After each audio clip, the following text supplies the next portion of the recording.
కథాభిమానులకి స్వాగతం. ఈరోజు వినబోయే కథ వంతెన. రచయిత జయంతి వెంకటరమణ గారు. ఊర్వశి వీరి కలం పేరు. భద్రాచలంలో జన్మించిన జయంతి వెంకటరమణ గారి విద్యాభ్యాసం Bhadrachalam Sir C Ramalinga Reddy college ఏలూరులో జరిగింది. విజయనగరం మహారాజా కళాశాల నుండి ఉపాధ్యాయ శిక్షణను పొంది ఆంధ్ర విశ్వకళా పరిషత్ నుండి ఎంఏ తెలుగు చేసి శ్రీకాకుళం జిల్లా పరిషత్ స్కూల్లో ఉపాధ్యాయుడిగాను మహిళా కళాశాలలో అధ్యాపకులుగాను పనిచేశారు. ఆంధ్రప్రభ, ఆంధ్రపత్రిక, స్వాతి, యువ, భారతి వంటి పత్రికల్లో వీరి కథలు ప్రచురించబడ్డాయి. వీరి కథలు ఆశ్లేష అనే సంపుటిగా వెలువడ్డాయి. ప్రస్తుత కథ వంతెన 1973 ఆంధ్రప్రభ దీపావళి కథల పోటీలో ప్రథమ బహుమతి పొందింది. మరి వినండి జయంతి వెంకటరమణ గారి కథ వంతెన. చిక్కని చీకటి, ఆకాశం మీద నల్లని మబ్బులు, సన్నగా వాన, దురుసుగా ఈదురుగాలి. ప్లాట్ఫారం మీద అక్కడక్కడ దూరంగా ఉన్న తురాయి, గంగరావి చెట్లు వర్షంలో తడుస్తూ తలలు వంచుకొని నిల్చున్నాయి. ల్యాంప్ పోస్టుల మీదనున్న చమురు దీపాలు కుడిగట్టబోతున్నాయి.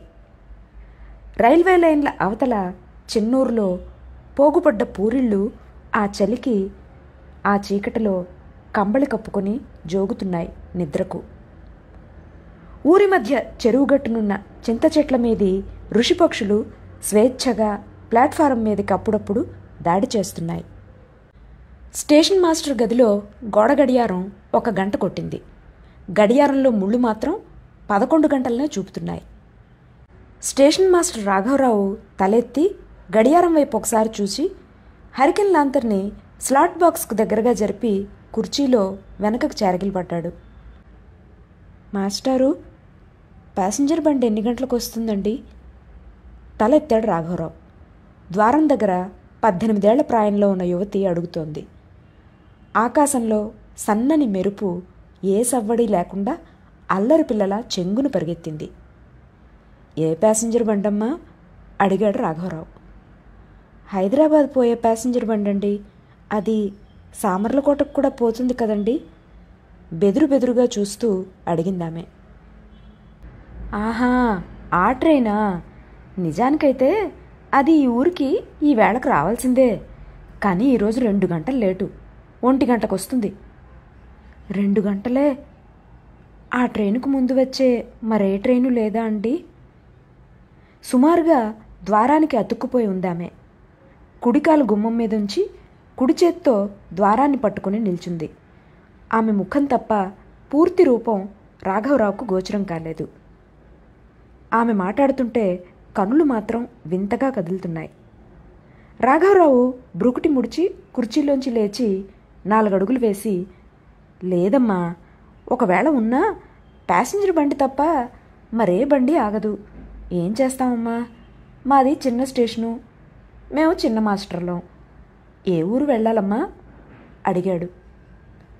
సామర్లకోటకు వెళ్ళాలండి, బెదురుగా చూస్తూ అంది. అబ్బో, చాలా దూరమే. అందులో ప్యాసింజర్ బండిలో ప్రయాణం విసుగనిపిస్తుంది. ఏం చేస్తాం, ఈ స్టేషన్లో మెయిల్ ఆగదు. మరి మీ ఊర్లో ఆగినట్టు ప్రతి స్టేషన్లో ఆగితే నేను మెయిల్ని ఎలా అవుతాను అంటుంది ఆ పట్టపురాణి. అవునండి, అది నిజమే కదండి మాస్టారు. ఈ ట్రైను ఆ ఊరు చేరేసరికి వెలుగు వచ్చేస్తుందా అండి? వెలుగు రాకే బాగా ఎండే కాస్తుంది. పోనీలండి, స్టేషన్ నుండి ఊర్లోకి వెళ్ళడానికి జట్కాలు దొరుకుతాయా అండి? నలుదిశలా పరికిస్తూనే అడిగిందామె. జట్కాలు, రిక్షాలు, ట్యాక్సీలు దొరుకుతాయమ్మా. ఏమమ్మా, ఇంతకు పూర్వం ఆ ఊరెప్పుడు వెళ్ళలేదా? లేదండి. అయినా పర్వాలేదు, నాకు ఆ ఊరు బాగా తెలుసు. నేను చెప్తానులే. అవతల చీకటిగా లేదు. నిన్నటి నుండి ఆకాశం కురుస్తాను కొంపలు కూల్చేస్తానంటోంది. మట్టి వాసన వేస్తోంది. వర్షం చినుకులు కానీ పడుతున్నాయా?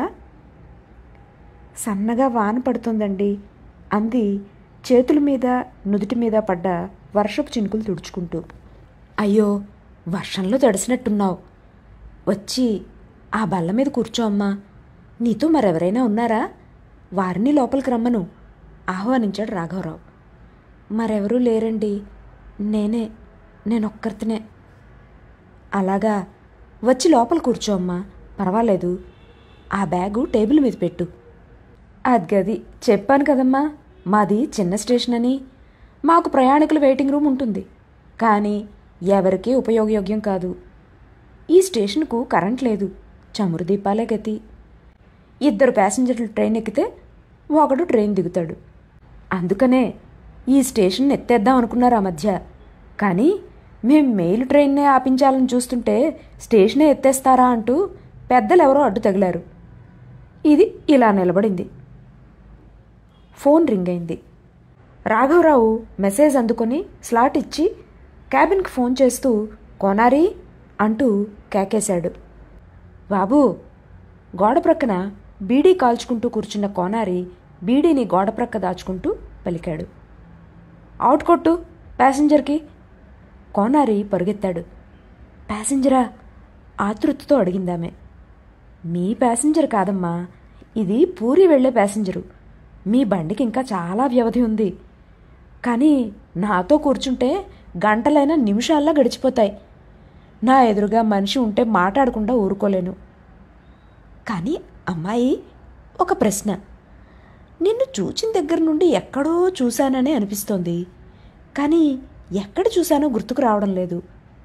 ముఖం మాత్రం పరిచయం ముఖంలాగే ఉంది. మీది ఏ ఊరు? కొద్దిసేపు ఆలోచించింది ఆమె. ప్రక్క ఊరేనండి. అంటే దగ్గర ఊరేలేండి. ఆ ఊరికి పేరు లేదా? ఆమె తలదించుకుని కొద్దిసేపు ఆగి కృష్ణాపురం అండి అంది.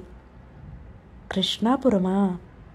ఇక్కడి నుండి 3 మైళ్ళ దూరంలో ఒక ఊరుందని వినటమే గాని నేనెప్పుడూ అక్కడికి పోలేదు. ఇంతకు ఎవరమ్మాయివి? అడిగాడు. బాబూ, ప్యాసింజర్ బండికి టికెట్ ఇస్తావా? రాఘవరావు తాళాలు గుర్తినందుకొని టికెట్ ట్యూబ్ దగ్గరికి నడిచాడు. 2 పెద్ద టికెట్లు ఇచ్చి బాబు, ఒక చిన్న టికెట్ ఇచ్చి, మా ఆడదానికి కూడా ఇచ్చి బాబు. బాబు, మా కడదానికి కూడా లాక్కుంటావా టికెట్టు? ఇంతకీ ఏ ఊరోయి? మాదా ఎరికినేదా బాబు, మాది లచ్చింపేట దగ్గరే. చేపలమ్మేవండి బాబు, దశరథుడు నా పేరు. విడమరిచాడు. మీ ఊరు నీ పేరు కాదోయ్. నువ్వు ఏ ఊరు పెడతావు చెప్పు.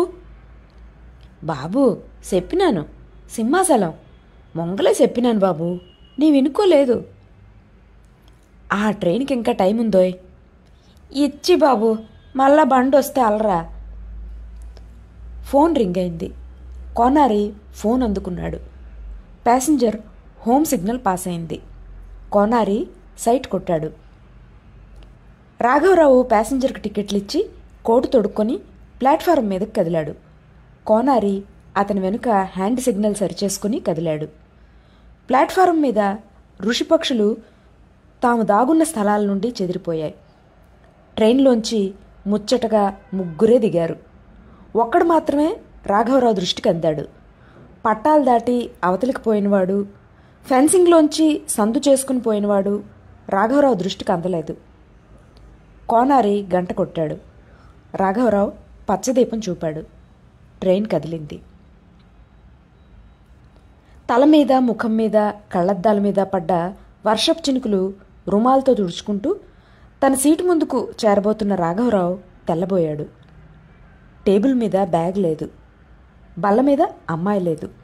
కోనారి అంటూ కేక వేశాడు రాఘవరావు, టైం రిజిస్టర్ని ముందుకు లాక్కుంటూ. బాబూ, సమాధానం ఇచ్చాడు కోనారి. ఇక్కడ ఈ గదిలో అమ్మాయి కూర్చొని ఉండాలి. ఏది? ఏటో బాబు, నాను చూడలేదు. ప్యాసింజర్ బండి అన్నానని కొంపతీసి ఈ బండిగానే ఎక్కేలేదు కదా? ఆ అమ్మాయి అంత తెలివి తక్కువదే అంటారా బాబు? సందేహం వెలిపించాడు కోనారి. కాదులే, కానీ రోజులు కూడా బాగోలేవు. చూడు, నువ్వు ప్లాట్ఫామ్ మీద క్యాబిన్ దిక్కు చూడు, నేను ఇటుప్రక్క చూస్తాను. అమ్మాయి ఒంటిగా ఉందని నమ్మలేని రోజులు ఇవి. ఇటువంటి వార్తలు ఎన్నిటిని మనం పేపర్లో చదవడం లేదు. నీవటి పరిగెత్తు. పెన్ను ముడిచి స్లాట్ వెనక్కి తోశాడు. కోనారి పరుగెత్తాడు. రెండో దిక్కు రాఘవరావు పరిగెత్తాడు. ప్యాసింజర్ ఔటర్ సిగ్నల్ పాస్ అయింది. ఉత్తరంగా దక్షిణంగా ఉన్న రెడ్ సిగ్నల్స్ ఎత్తు నుండి కళ్ళు చించుకుని చీకట్లోంచి చూస్తున్నాయి.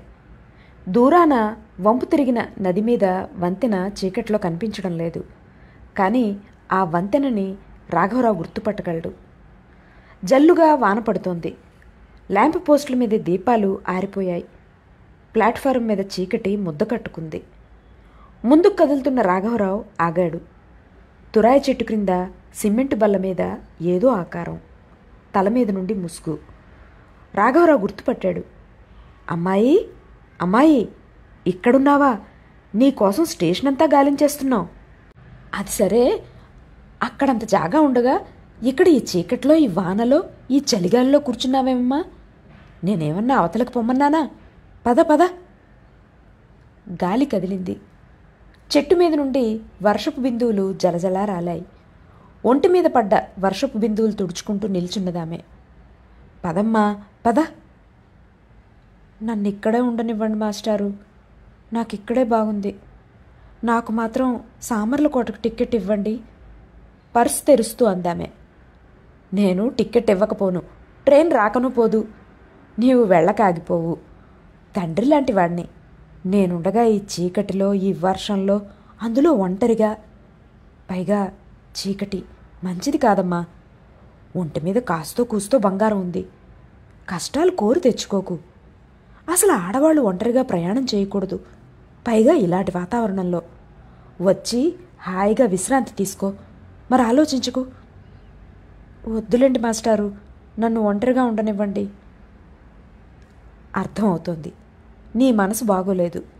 ఇంకో మాట, నీ మనసును నేనేమైనా బాధ పెట్టానా? లేదండి. మరెందుకమ్మా సంశయం? నాకు మాటనివ్వగలరా? మాట ఇస్తే వస్తాను. అడుగు. నేనెవరినో నన్ను అడగవద్దు. అసలు నా గురించి మీరు ఏమీ అడగకూడదు. నా గురించి ఎవరేమడిగినా చెప్పకూడదు. మీరు మాట ఇస్తే వస్తాను, లేకపోతే ఇక్కడే ఉంటాను. చెప్పండి, నాకు ప్రామిస్ చేయగలరా? దీనంగా చూచిందామె. నాటకాలు చూశాడు రాఘవరావు. నాటకాలు ఎన్నో ఆడాడు. కానీ ప్రస్తుత సన్నివేశం మాత్రం అతనికి వింతగా ఉంది. ఆమె మనసులో ఏదో రహస్యం ఉంది. రాఘవరావు ఆమె వైపు చూశాడు. చీకటిలో ఆమె కళ్ళు మెరుస్తున్నాయి. తెల్లని సాదా చీర కురిసి ప్రోగుపడ్డ మంచులా ఉంది. ముఖంలో భావాలు అతనికి ఆ చీకట్లో వ్యక్తం కావటం లేదు. స్టేషన్ అవతల మామిడి చెట్టు కింద రంగస్వామి జటకా గుర్రం సకిలించింది. ఎడమ చేత్తో నుదుటి మీద ఒకసారి రుద్దుకున్నాడు. కుడి చేత్తో ముఖం తుడుచుకుంటూ, అయితే నీ గురించి అడగటానికి ఎవరైనా వస్తారంటావా అని అడిగాడు. తలెత్తి, వస్తే రావచ్చు అంది. నేను నీకు మాట ఇవ్వకపోతే నీవి రాత్రి ఇక్కడే ఉంటావు కదూ? నీ గురించి ఎవరడిగినా చెప్పే అవకాశం నాకుంది కదూ అడిగాడు. తెల్లబోయిందామె. ఉన్న మాటలు అన్నాను కదూ, అవి కొద్దిగా పరుషంగా ఉంటాయి. అయినా చెప్పక తప్పదు. చెప్తాను. నిన్ను చూసి నాకెవరో జ్ఞాపకం వస్తున్నారన్నాను కదూ, అందుచేత నీ మీద జాలి కలుగుతోంది. నీకు సహాయం చెయ్యాలనిపిస్తోంది. నీ గురించి ఎవరేమడిగినా చెప్పను. నిన్ను నేనే ప్రశ్నలు వేయను. సరా, ఇకనైనా వ్రతం చాలిస్తావా? ఆమె కళ్ళు ఆనందంతో మెరిశాయి. రెండు చేతులు జోడించి థ్యాంక్స్ అంది. రాఘవరావు వెనుతిరగబోయాడు. ఆమె ముందుకు అడుగు వేయిపోయి, మాస్టారు, ఒక మాట అంది. ఏమిటన్నట్టు చూశాడు రాఘవరావు. నన్ను అక్కడ ఎవరైనా చూసే అవకాశం ఉంది కదూ అంది. ఆ ప్రశ్న రాదు. నాకు తప్ప ఎవరికీ కనిపించిన విధంగా దాస్తాను నిన్ను. ట్రైన్ రాగానే ట్రైన్ ఎక్కించి పంపించేస్తాను. ఇంకా ఏమైనా సంశయాలా అడిగాడు. ఏమీ లేదన్నట్టు తల ఊపి అతన్ని అనుసరించిందామె. రూంలోకి చేరుతూనే తుడుచుకోవడానికి తువ్వాలిచ్చాడు. చేతులు, ముఖం, తల తుడుచుకొని తువ్వాలను ఒక ప్రక్కగా ఆరవేసిందామె. హరికెన్ దీపాన్ని స్లాట్ బాక్స్కు దూరంగా జరిపాడు. అవతల బల్ల మీద చీకట్లో కూర్చుందామె. ఫోన్ రింగ్ అయింది. రాఘవరావు మెసేజ్ రిసీవ్ చేసుకుని క్యాబిన్కి ఫోన్ చేసి గూడ్స్ ట్రైన్కి స్లాట్ ఇచ్చాడు. ఫ్లాస్క్ తెరిచి 2 కప్పులు కాఫీని సర్ది ఆమెకు ఒక కప్పు ఇచ్చాడు. ఎనికినాను బాబు, ఆ అమ్మ ఏడా కనపడలేదు కోనారి వస్తూ అన్నాడు. సరే, ఆ అమ్మ ఇక్కడే ఉంది. గూడ్స్ ట్రైన్ వస్తుంది, నీవు అవతలుండు. అనగే బాబు అంటూ కప్పులు 2 పట్టుకుని అవతలికి వెళ్ళిపోయాడు కోనారి. అతను కప్పులు యథాస్థానంలో ఉంచి అవతలికి వెళ్ళిపోయేంత వరకు రాఘవరావు మాట్లాడలేదు. అతను వెళ్ళిన తర్వాత నెమ్మదిగా ముందుకు వంగి, నీవు ఎవరికీ తెలియనివ్వని విషయం ఒకటుంది. అది నాకు తెలీదు, కానీ తెలిసినంత మాత్రమేనా ఎవరికీ చెప్పనివ్వకుండా మాట తీసుకున్నావు. మరి నే దాచేటప్పుడు నీవు నా నుండి రహస్యాన్ని దాచడం ఎందుకు అన్నాడు. ఆమె తల ఎత్తి అతని మాటలు పూర్తిగా విని, రహస్యాల్లో కొన్నింటిని చెప్పవచ్చు, కొన్నింటిని చెప్పకూడదు. అలాగే కొన్ని చెప్పగలిగే ఉంటాయి, చెప్పలేనివి కొన్ని ఉంటాయి. మరి నేనేం చెప్పేది అంది అతని ముఖంలోకి చూసి. అంత చెప్పకూడదా? ఆమె కళ్ళలోకి చూశాడు. పరీక్షలో ఆమె నెగ్గింది. ఆమె కన్నులు దించుకోలేదు. ఆ అని మాత్రం అంది. తృప్తిగా ఊపిరి తీశాడతను. నిన్ను ఏ ప్రశ్న అడగనని మాట ఇచ్చాను, కానీ ఒక ప్రశ్న అడగక తప్పదు. నన్ను జాలితో బంధించావు, కానీ నీ గురించి తెలిసిన వ్యక్తి మరొకరున్నారు. నీవు జట్కాలో వచ్చి ఉంటే జట్కావాలా? ఎవరి జట్కాలో వచ్చావో చెప్పు. ముందు మనం వాడిని కట్టడి చేయాలి. ఆ జట్కావాడికి నా గురించి తెలుసును. అతనెవరికీ చెప్పడు. ఆ హామీ ఉండబట్టే వచ్చాను ఈ రాత్రి. చాలా మంచి పని చేశావు. నీ పరంగా నువ్వు జాగ్రత్త పడ్డావు, మరి నా జాగ్రత్తనే పడవద్దు? నిన్ను ఇక్కడనే దాచి ఉంచినందుకైనా వాడితోనే మాట్లాడాలి. నేను చేసేది ప్రభుత్వోద్యోగమే, కానీ ప్రభుత్వం మాత్రం ప్రజలది. నా జాగ్రత్తనే పడాలి. ఎవరా జట్కావాడు? రంగసామా? అవును, రంగసామే. నేవాడిని కలిసి వస్తాను. అవసరమైతే కొంత డబ్బు ముట్ట చెప్తాను అంటూ త్వరగా అవతలికి వెళ్ళిపోయాడు రాఘవరావు. ఆమె గది చుట్టూ గోడల మీద వేలాడుతున్న రిజిస్టర్లను చూస్తూ కూర్చుంది. 5 నిమిషాల్లో వచ్చాడు రాఘవరావు. వస్తూ అన్నాడు, నీ జట్కాలో గాని అమ్మాయి వచ్చినట్టు ఎవరికైనా తెలిస్తే ఊరివాళ్ళు నీ ప్రాణాలు దక్కనివ్వరు. మరి నీ ఇష్టం అని అన్నాను. అది చాలదు? చాలు అన్నట్టు తల ఊపిందామె. కానీ ఊరు మాత్రం వాడిని ప్రాణాలతో వదలదు. స్టేషన్కు వచ్చేవి 3 జట్కాలు. మిగతా 2 అతనిని అనుమానించక తప్పదు, నేరం ఒప్పుకోక తప్పదు. నీవేమో డబ్బున్న వారి పిల్లలా కనిపిస్తున్నావు. వాడికేమైతేనే నీ దారి నీది అన్నాడు రాఘవరావు. ఆమె అతని వైపు పరీక్షగా చూచి తలదించుకుంది. రాఘవరావు దీపాన్ని కొద్దిగా పెద్దది చేశాడు. ఆమెకు దగ్గరగా ఉన్న ఒక కుర్చీలో కూర్చున్నాడు. దీపం వెలుగు పూర్తిగా అతని మీద పడుతోంది. కళ్ళద్దాలు ఒకసారి తుడుచుకొని గొంతు సరిచేసుకుని అన్నాడు, కొందరిని చూస్తే కొందరు జ్ఞాపకం వస్తారు. కొన్ని పరిస్థితులు చూస్తుంటే గతించిన కొన్ని పరిస్థితులు గుర్తుకొస్తాయి. చెప్పానుగా, నిన్ను చూస్తే నాకెవరో గుర్తుకొస్తున్నారని. వారెవరో ఇద్దమిద్దంగా నే చెప్పలేను. కానీ ఈ రోజున, ఈ వేళలో, ఈ వాతావరణాన్ని చూస్తుంటే 10 సంవత్సరాల క్రితం జరిగిపోయిన సంఘటన గుర్తుకొస్తున్నది. ఆ సంఘటన ఏమిటో తెలుసా? టేబుల్ మీద ఫోన్ రింగ్ అయింది. క్యాబిన్ నుండి ఫోను. గూడ్స్ బండి రాక అది. కోనారి హ్యాండ్ సిగ్నల్ చేత పట్టుకుని లైన్లో అవతలకు వెళ్ళాడు.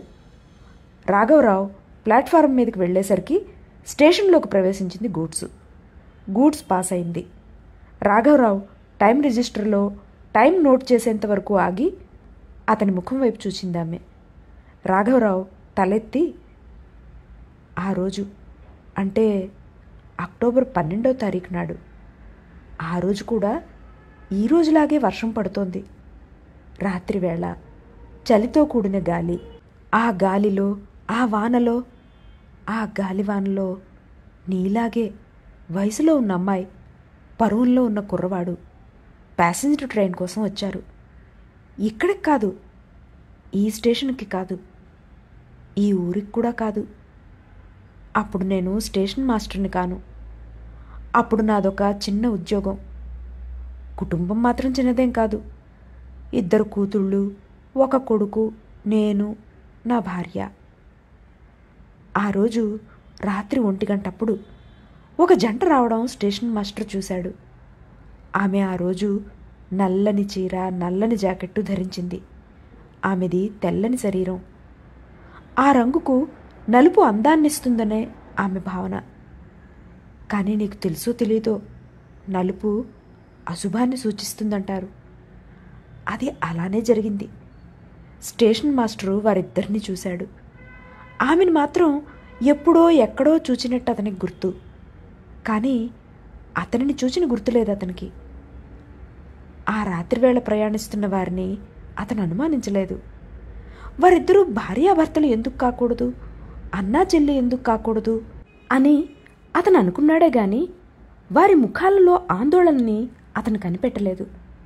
వారు ఎవరికీ కనిపించకుండా చీకటి వైపు పారిపోవటాన్ని అతను తప్పు పట్టలేదు. రైలు రాక కోసం వారు చూపే ఆతృతను అతను ఉత్సాహంగానే తీసుకున్నాడు. ఆమె మెడలో పసుపుతాడు లేదు. అతను మాత్రం డార్లింగ్ అంటున్నాడు ఆమెను. వాటిని అతను పసిగట్టలేదు. కారణం, అతను లోకానుభవం లేనివాడు. లోకం పోకడలు అతనికంత తెలియవు. మర్నాడు మాత్రం సింహావలోకనం చేస్తూ తను వారిని ఎందుకు అనుమానించలేకపోయాడా అని ఆమె తండ్రి ముందు తను నిందించుకున్నాడు. అతనే గాని ఏమాత్రం తెలివిగా అయినా వ్యవహరించి ఉంటే, నీవెవరు ఆమె ఎవరు అని నిలదీసి ఉంటే ఆ అమ్మాయి ఇప్పుడు స్థితిలో ఉండకపోను. నందనవనంలా ఉన్న ఆ కుటుంబం నాశనం కాక నిలిచి ఉండేది. ఆమె తండ్రి ఒక పల్లెటూరులో తలదాచుకుని కుమిలిపోనవసరం ఉండేది కాదు. రాఘవరావు ఆగి ఒకసారి కుర్చీలో వెనకకు చెరగిలపడి కళ్ళను గట్టిగా మూసుకొని ముందుకు వంగి కళ్ళద్దాలు తీసి రిజిస్టర్ మీద నుంచి కనుకొలకులు కుడిచేతి చూపుడు వేలుతో తుడుచుకొని ఆమె వంక చూశాడు. ఆమె కొద్దిగా ముందుకు వంగి భ్రుకుటి ముడిచింది. అతని గొంతు క్షణక్షణానికి వింతగా మారిపోతోంది. ఎప్పటిలాగే ఆ రోజు కూడా ట్రైన్ వచ్చింది. వాళ్ళు ట్రైన్ ఎక్కి వెళ్ళిపోయారు. ట్రైను స్టేషన్ని వదిలిపెడుతూ వేసిన కేకను మగత నిద్రలో ఆమె తండ్రి విన్నాడు. కానీ ఆ కేక అర్థం అతనికి తెలియలేదు. నీ కూతురు లేచిపోతుంది రోయ్ అన్నదా కేక. మర్నాటి ఉదయం టేబుల్ మీద ఉత్తరాన్ని చూచాడా తండ్రి. నిలువున నీరైపోయాడు. ఆ ఉత్తరంలో ఆమె ఇలా వ్రాసింది.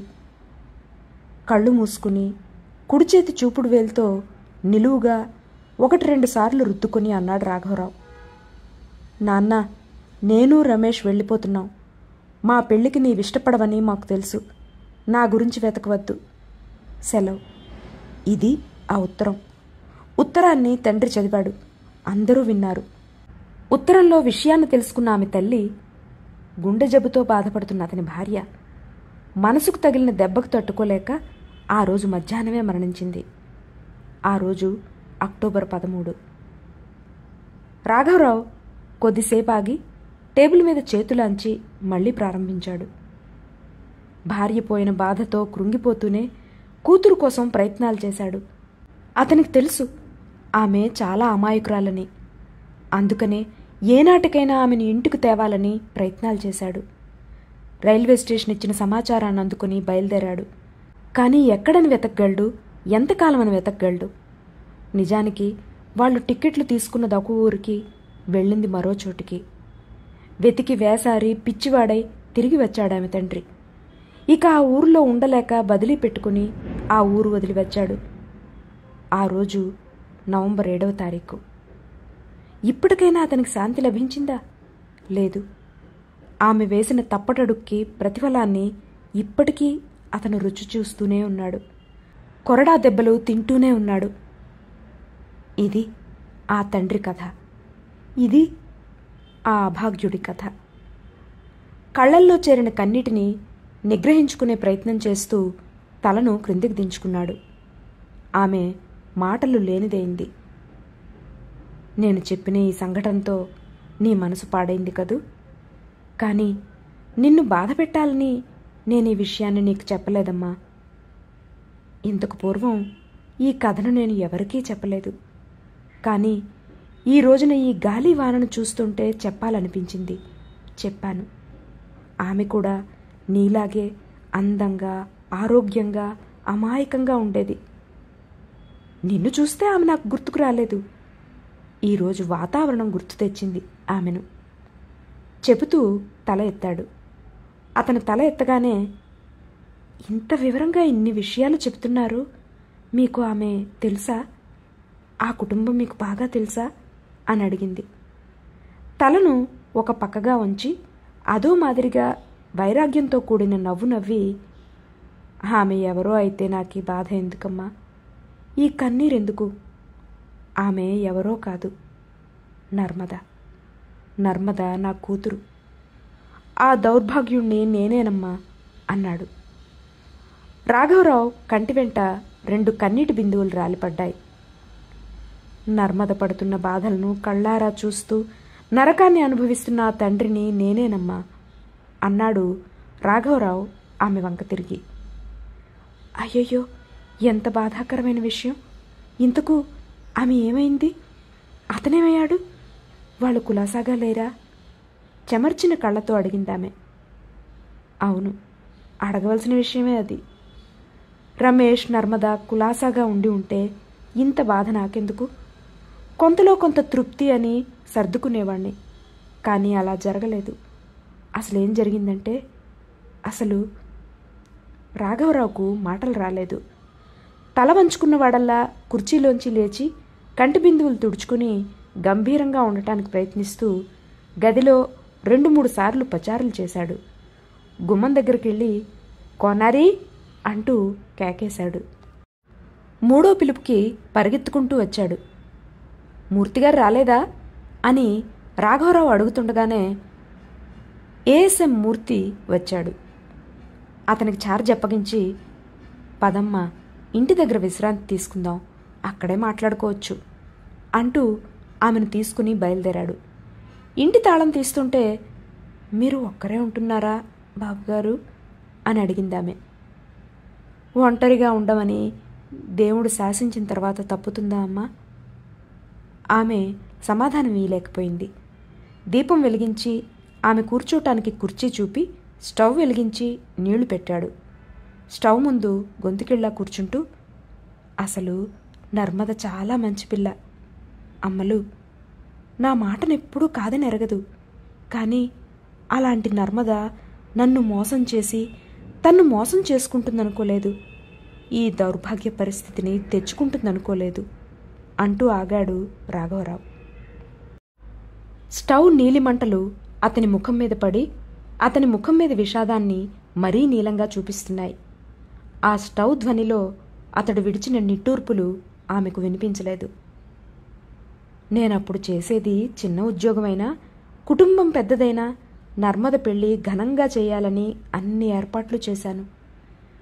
5,000 కట్నంతో సంబంధం స్థిరపరిచాను. నర్మదకు అన్నీ తెలుసు. కానీ నర్మద తప్పటడుగు వేసింది. ఆనాడు నర్మదే గాని ఆ పొరపాటు చేయకుండా ఉండి ఉంటే ఈనాడు మంచి హోదాగల డాక్టర్ భారీగా పిల్లా పాపలతో సుఖపడేది. వాళ్ళమ్మ నాకు బదులుగా కాఫీని తానే ఇవ్వగలిగేది. వాళ్ల చెల్లెలు శాంత అత్తవారింటిలో బాధలు పడేది కాదు. నాకీ ఒంటరి జీవితం తప్పేది. కానీ నర్మద ఆలోచించకుండా అడుగు వేసింది, అనుభవిస్తున్నది. కాఫీని కలిపి ఆమెకొక కప్పు ఇస్తూ, ఈ ఉద్యోగంలోకి చేరిన తర్వాత కాఫీ టీలు తాగటం ఎక్కువైపోయిందమ్మా నీవు కొద్దిగా తీసుకో అన్నాడు. మీరింత బాధపడుతూ చేయటం, ఆ కాఫీని నేను తాగటం బాధగా ఉంది బాబుగారు. బాధ? అవును, నిజంగా బాధే. వింటున్న నీకే బాధగా ఉంటే అనుభవిస్తున్న వాళ్ళకి ఎలా ఉండాలి? కానీ నర్మద చరిత్ర ఇలా దాగిపోకూడదు. దేశవ్యాప్తం కావాలి. నలుగురు వినాలి. వారి జీవితాలు మంచి బాటకు పోయేందుకు ఉపయోగపడాలి. ఆమె అతను వారిస్తున్నా వెనక కాఫీ కప్పులు కడిగింది. నర్మద ఇంటి నుండి వెళ్ళిపోయిన 8 నెలల తర్వాత ఒక మిత్రుడు ఉత్తరం రాశాడు. నర్మద బెజవాడలో ఉంది. నేను ప్రత్యక్షంగా ఆమె పరిస్థితిని చూశాను. ఆమె పరిస్థితి ఏమీ బాగాలేదు. ఆలస్యం చేయక వెళ్ళి నీ వెంట తీసుకునిరా అని. అతనిచ్చిన అడ్రస్ ప్రకారం బెజవాడకు పరిగెత్తాను. చూశాను నర్మదను. గుర్తుపట్టలేనంతగా మారిపోయింది నర్మద. చెంపకు చారడేసి ఉండే కళ్ళు కాంతి విహీనాలైనాయి. గులాబీలు పూచే బుగ్గలు పాలిపోయాయి. తాచుపాము లాంటి జడకు సంస్కారం లేదు.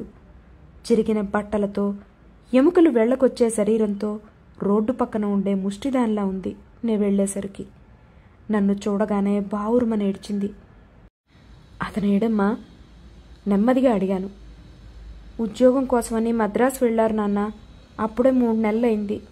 ఆయన కోసమే ఎదురు చూస్తున్నాను అంది. 3 నెలలై ఒంటరిగా ఉన్నావా అమ్మా? పోనీ ఉత్తరమైనా రాయలేదా అడిగాను. రాశారు నాన్న. వెళ్ళిన తర్వాత ఒక ఉత్తరం. తర్వాత ఏదో సినిమా కంపెనీలో ఉద్యోగం దొరికింది. నిన్ను తీసుకువెడతాను వచ్చి అని రాస్తూ 50 రూపాయలు కూడా పంపారు. ఏ క్షణంలో వస్తారో అని కనిపెట్టుకుని ఉన్నాను నాన్న. మోసపోయావమ్మా. ఎన్ని సంవత్సరాలు ఎదురు చూసినా ఇంతే. నర్మదా, అతను రాడు, నాకు తెలుసు అన్నాను. అలా అనకు నాన్న. ఆయన నన్నెంతగా ప్రేమిస్తున్నారో నీకు తెలియదు. మేము పారిపోయి వచ్చావనే నీవలా అంటున్నావు. అలా మోసం చేసే మనిషి కారు నాన్న ఆయన అంది నర్మద. అంతగా నమ్మిన నర్మద మనసును మార్చలేకపోయాను. నర్మద ఇచ్చిన చిరునామాను పట్టుకుని మద్రాసు వెళ్ళాను. నర్మద ఇచ్చిన ఫోటోను పట్టుకుని సినిమా కంపెనీలో వాకప్ చేశాను. అతన్ని చూసినట్టుగాని, అతను ఆ కంపెనీలో పనిచేసినట్టుగాని ఎవరూ చెప్పలేకపోయారు. అదే విషయాన్ని నర్మదకు చెప్పాను. కానీ నర్మద నా మాటలు నమ్మలేదు. నన్ను ఇక్కడి నుండి తీసుకెళ్లాలని మీ ఎత్తు. నేను చేస్తే చేస్తాను గాని ఈ ఇంటిని వదిలిపెట్టరాను. నేను ఇక్కడి నుండి వెళ్ళిపోతే నే కనపడక ఆయన పిచ్చివారైపోతారు అంది. నర్మదను చూచి బాధపడాలో, జాలిపడాలో, కోపపడాలో తెలియలేదు. చేసేదేమీ లేక కొద్దిసేపు ఏడ్చాను. చివరికి నర్మదను ఆ ఇంటి వారికి అప్పచెప్పి నర్మదకున్న అప్పులన్నింటినీ తీర్చొచ్చాను. 3 మాసాలు గడిచాయి. నర్మద ఆడపిల్లను ప్రసవించింది. మరి 3 రోజులకే తెలిసింది రమేష్కు పెళ్ళయిందని, అతను రాజమండ్రిలో ఉన్నాడని. కానీ నర్మదకు ఆ స్థితిలో చెప్ప సాహసం కలగలేదు నాకు. 1 నెల రోజులు పోయిన తర్వాత 2-3 ద్వారా చెప్పించాను. నర్మద వారి మాటలు నమ్మలేదు. చివరికి నర్మదను పాపను తీసుకుని అతడి దగ్గరికి వెళ్ళాను. ఆ అపర దుష్యంతుడు నర్మదను చూచి నీవెవరో నాకు తెలియదన్నాడు. నర్మద ఏడ్చింది. నీకు నేనేం తాళి కట్టలేదు పో అన్నాడు. నాకు అన్యాయం చేస్తారా? ఈ పాప ముఖమైనా చూడండి అంది. నీకు జరిగిన అన్యాయం ఏదీ లేదు. ఎవరి సుఖాన్ని వారు వెతుక్కున్నారు, తప్పులేదు అన్నాడు. నర్మద తనకు జరిగిన పరాభవాన్ని నిగ్రహించుకోలేకపోయింది. 2-3 సార్లు ఆత్మహత్యా ప్రయత్నాన్ని కూడా చేసింది.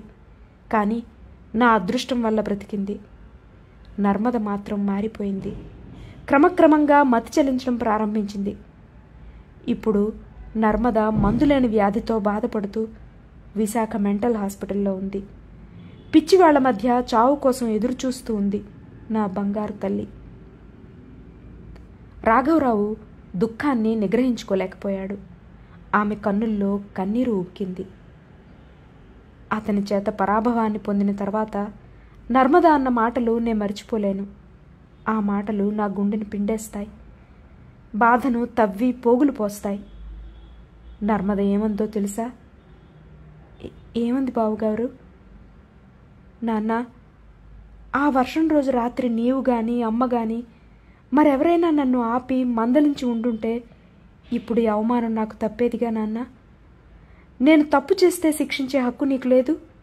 ఒక లెంపకాయ ఇచ్చి మెడపెట్టి ఇంటిలోకి గెంటి ఉంటే నాకీ బాధ తప్పేదిగా నాన్న. నన్నెందుకు ఆపలేదు నాన్న, నన్నెందుకు ఆదుకోలేదు నాన్న అంటూ ఏడ్చింది.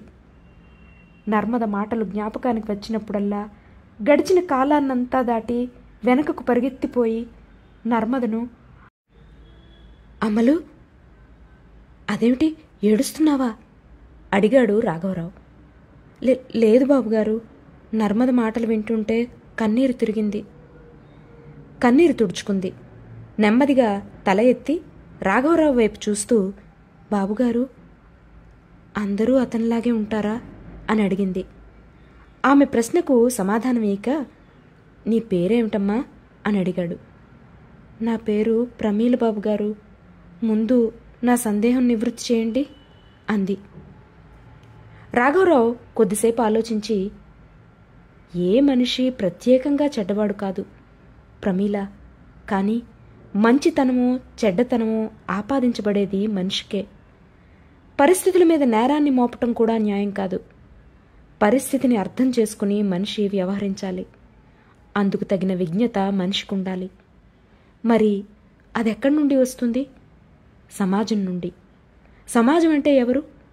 నీవు, నేను, కోనారి, సింహాచలానికి టిక్కెట్ తీసుకుని యాత్రికులు. నా జీవితం నుండి నేను నేర్చుకోలేని పాఠాలను నీవు నేర్చుకోగలవు. నా జీవితం చెడు మార్గాన పోతున్నప్పుడు నీవు నీ మార్గాన్ని దిద్దుకోవాలి. దానికి విజ్ఞానం కావాలి. ఎటువంటిదా విజ్ఞానం? మనం సమాజాన్ని చూడగలిగితే చాలు. నర్మద చరిత్ర నర్మదకు ఉపయోగపడదు, ఆమెలాగా తప్పు చేసేవారికి ఉపయోగపడుతుంది. రమేష్ జీవితము అంతే. ముందు నా ప్రశ్నకు సమాధానం చెప్పండి బాబుగారు. అయితే నీకింకా అర్థం కాలేదా? నర్మదలున్న ప్రతి చోట రమేష్లున్నారు. వాళ్ళెప్పుడూ పలాయనం చిత్తగిస్తూనే ఉంటారు. ఆమె తల్లిదండ్రులకు నచ్చచెప్పి ఆమెను వివాహమాడలేక ఆమెతో పారిపోయినవాడు రేపు ఆమె వల్ల ఏర్పడే సమస్యలు తట్టుకోలేక ఆమెను విడిచి పారిపోడని గ్యారంటీ ఏమిటి? పిరికివాడెప్పుడు పరిస్థితుల నుండి పారిపోవాలనే చూస్తాడు. తను మంచి దారిలో వెళుతూ ఎదుటివారికి సవ్యదిశలో నడిపించేవారే కావాలి సమాజానికి. అటువంటి వారరుదు. ప్రమీల ఏదో అడగాలని తలెత్తి దించుకుంది. ప్యాసింజర్ ట్రైన్కి టీపీ లైన్ క్లియర్ గంట కొట్టాడు. రాఘవరావు కుర్చీలోంచి లేస్తూ, అమ్మలు, మీ బండికి లైన్ క్లియర్ అయింది అన్నాడు. అవును, లైన్ క్లియర్ అయింది అంది ప్రమీల. లేచి కొద్దిగా కాళ్ళు చేతులు ముఖం కడుక్కొని తయారవ్వు. ఈ దీపాన్ని తీసుకెళ్ళు, బాత్రూంలో సబ్బు తువ్వాలు ఉంటాయి. ప్రమీల కదల్లేదు. ఏదో ఆలోచిస్తూ తలదించుకునుంది. అమ్మలు, ప్రమీల హెచ్చరించాడు రాఘవరావు. నేను వెళ్ళబోవటం లేదు బాబుగారు, నేను వెళ్ళను అంది ప్రమీల. అదేమమ్మా? అదంతే బాబుగారు, నేను వెళ్ళను. నన్ను మాత్రం మీరు తోడుగా వచ్చి మా ఇంటికి దిగబెట్టి వెళ్ళిపోండి. తెల్లవారేలోగా నేను ఇల్లు చేరాలి. మా నాన్నగారికి కూడా మీరే నచ్చ చెప్పాలి అంది తలదించుకునే ప్రమీల. అంతా విచిత్రంగా ఉందమ్మా. నీ గురించి నాకేం తెలుసని చెప్పమంటావు? చెప్పు. నా చేత చెప్పించాలని గాని మీరా మాత్రం గ్రహించలేరా? నేను నర్మదలాగే, కానీ అతను అక్కడున్నాడు. నా పెళ్లి నిశ్చయమైంది. అందుకనే బయలుదేరి వెళ్ళిపోవాలనుకుని ఇక్కడికి వచ్చాను. కానీ వెళ్ళను. నర్మదా రమేష్లు జంటగా బయలుదేరి కూడా జంటగా ఎక్కువ కాలం ఉండలేకపోయారు. ఆమె నాశనమైంది. అతడు హాయిగానే ఉన్నాడు. మరి ఒంటరిగా వెళుతున్న నన్ను ఆదరించగా నీవెవరు అంటే నేనేం చేయాలి? ఏమీ చేయని నేరానికి అందరి మధ్య దోషిగా నిలబడక తప్పదు. నేనేం నేరం చేయలేదు, కానీ తెల్లవారేలోపుగా మాత్రం మీ సహాయాన్ని జన్మ జన్మలకు మర్చిపోను. ప్రమీల కళ్ళ వెంట నీళ్లు తిరిగాయి.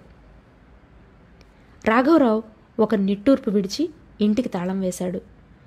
నిద్ర నుండి లేచిన రంగస్వామి జట్కా కట్టాడు. ప్యాసింజర్ ఔటర్ సిగ్నల్ దగ్గర అరుస్తోంది. జట్కా కృష్ణాపురం వైపు బయలుదేరింది.